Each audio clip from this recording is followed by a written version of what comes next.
Lepas tu katalah tiba-tiba aku buat scene Arab pukul aku. Bayangkan kan kisah seorang budak jazz. Korang buat tidur terus, korang bangun pagi, naik bas. Tapi korang tambah konflik, perasan tak? Bangun subuh, air ada. Dalam hidup korang air ada, air tidak ada. Korang bayangkan konflik, bila air tidak ada jadi apa? Perasan tak?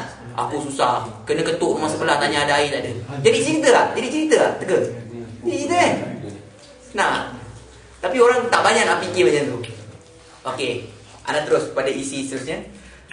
Macam mana nak dapat ilmu? Macam mana kita nak ada skill menulis? Orang selalu bising kan, anak tak ada bakat lah, anak tak boleh lah, anak tak ada bakat ni, anak tak boleh lah, dilahirkan memang bakat menulis. Ayat macam tu orang selalu dengar. Tak ada. Anak sendiri pun bermula dengan macam mana? Suka membaca novel tu sendiri. Kita nak menulis novel, ataupun kita nak bagi nak buat artikel motivasi dan sebagainya. Suka baca tak novel? Contoh kalau macam Ana, kat sini Ana buat note, Faizal Tehrani, Manisnya Sebiji Apple. Ana baca. Kadar manisnya apple. Tidak. Kadar manisnya apple. Kat situ ada cerita dia. Kat situ dapat ilmu pasal apple apa semua, dan bagaimana dia susun konflik dia apa semua. Kita kadang-kadang nak mula ni tak semestinya idea kita fresh. Tiru pula apa? Dia kerana manisnya apple, kita kerana manisnya tembikai. Buat dulu. Buat dulu, bagi biasa menulis dulu. Lepas tu hantarkan rasa. Apa salah aku pergi tiru Faizal Tehrani? Nanti hantarkan rasa tu. Asal kamu cerita? Cuba aku buat cerita sendiri. Dia akan ada segerak sendiri. Tapi banyakkan membaca. Itu tips awal. Hantar ilmu ni. Kalau tak ada ilmu, hantar memang susah nak menulis. Apa proof hantar? Orang pun tengok terawang-awang. Cerita apa jalan atas angin. Saya beli jas terbang. Orang pun tak nak baca. Walaupun kata ini fantasi ni. Zaman sekarang cerita memang cerita tu cerita tipu. Maksudnya cerita tu tak betul, tak pernah wujud pun. Tapi dia logik. Boleh jadi. Nampak tak? Sebab tu tadi anak kata rasa ingin berkongsi. Kita timbulkan konflik semua. Kenapa? Sebab kita fikir ada manusia jadi macam ni. Gaduh dalam mesyuarat. Kita mungkin tak jadi dalam hidup kita. Tapi kat manusia lain ada jadi je rasanya. Ada. Jadi bila kita cerita pasal mesyuarat ni, kita menghayati kehidupan orang yang bermasalah tu.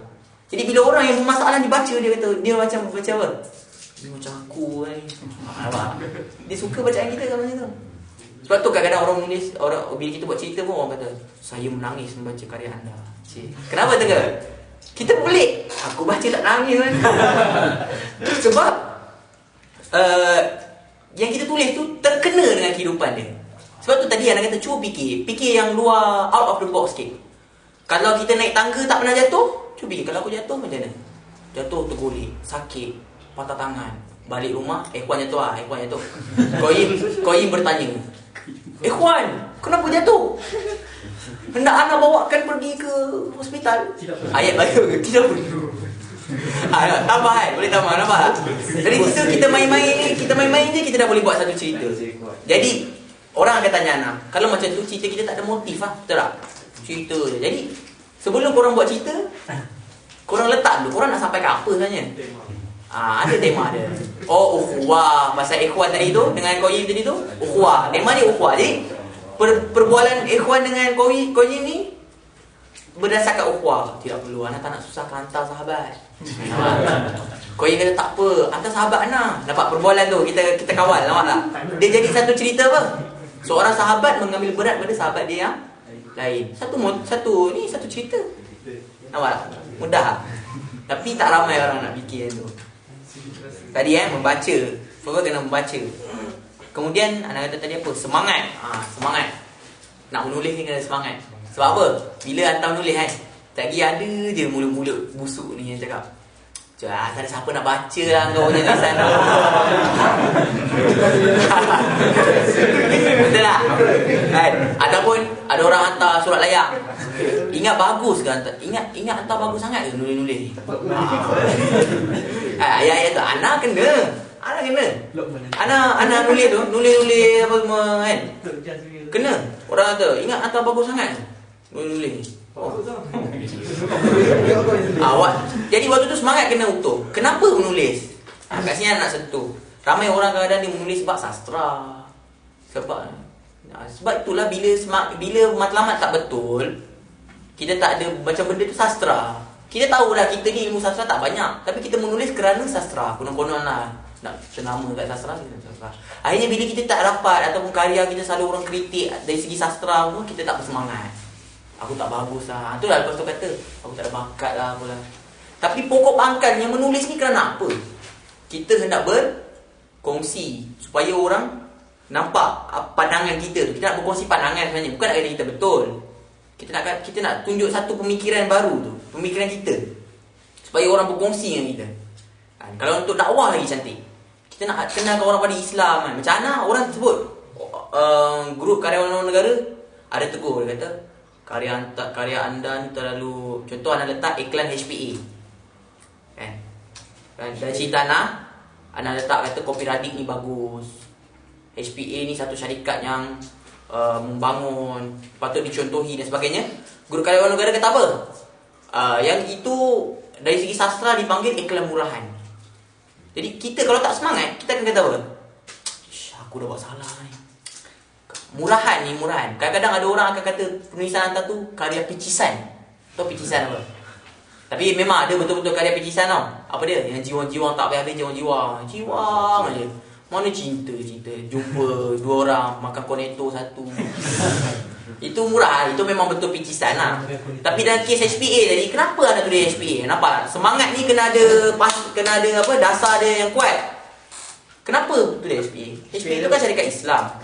HPA Kuakar Radik tu syarikat Islam. Kenapa anda bubuh dalam penulisan lah? Sebab nak orang tahu HPA ni, orang contohi HPA, supaya businessman lain contohi HPA ni. Jadi pada Ana, walaupun alam sastra kata itu murahan, Ana tetap berdiri dengan semangat Ana, semangat persaudaraan sesama Islam ni, nak membantu Islam ni. Ana tak kira, Ana tulis juga. Ana tak lah sastra nak kata apa ke. Sebab Ana menulis bukan kerana sastra tadi, Ana menulis kerana nak mendidik masyarakat. Ana faham. Contoh Ana menulis nak mendidik masyarakat. Jadi orang nak kata apa, kata lah, tak kena dengan sastra ke apa. Jadi semangat tu membuatkan kita terus menulis. Bila kita rasa lemah kan, kadang-kadang menulis ni dia ada orang panggil apa? Block writer block. Bila kita menulis dia stuck. Idea ada tapi tak boleh nak menulis. Waktu tu lah semangat ni lah yang bila kita duduk penat kan, kita tak boleh nak nulis. Nak nulis tak dapat. Selalu orang ada isteri dia tak kena lah masalah ni. Tak kena isteri urut kan. Semangat kan. Ramli orang musyrik macam tu. Tak percaya. Sebab tu Ramli orang musyrik kalau tak tengok novel dia, depan mesti dia kata penghargaan pada isteriku. Sebab isteri dia bila dia tak boleh nak terus. Kita ada idea, anak pernah kena. Kita ada idea tapi tak boleh nak nulis ni. Tak boleh nulis. Malah kadang-kadang seminggu tak boleh nulis. Tulislah apa pun tak jadi.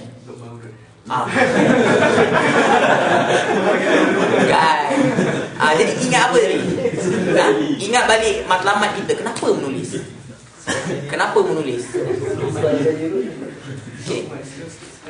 Okay, last point last Ana ada banyak. Kalau antum ni atau boleh cari dalam blog Ana. Tapi point last ada orang kata, orang pernah tanya kat Ana, menulis ni bakat ke latihan? Nampak? Bakat atau latihan? Ana cakap sebenarnya orang kata menulis ni kena ada bakat, pada Ana tak betul. Dia kena ada dua benda. Minat dan latihan yang tak berhenti. Latihan ni macam membaca novel orang lain, itu satu latihan jugalah. Kan? Satu dapat idea, satu dapat cara penulisan dan sebagainya. Macam Ana lepas baca Hello Vague tu. Siapa ikut bacaan Hello Vague kat sini? Seorang pun tak kenal? Hello Vague ni karya dia yang banyak terkenal. A kecil, A besar, tambah B kecil, B besar. Gurindam Jiwa, Rooftop Rent, 5 tahun 5 bulan versus karya-karya tu sekarang top-top lah. Bahasa dia memang cincai. Tu inspirasi now. Tak ada. Kalau hantar pergi KLN tu, kena buang gitu je dia punya karya ni. Tapi isi tu cincai. Kalau siapa yang suka bahasa Inggeris, hip hop semua tu, bacalah karya dia. Memang sesuai untuk orang-orang yang jenis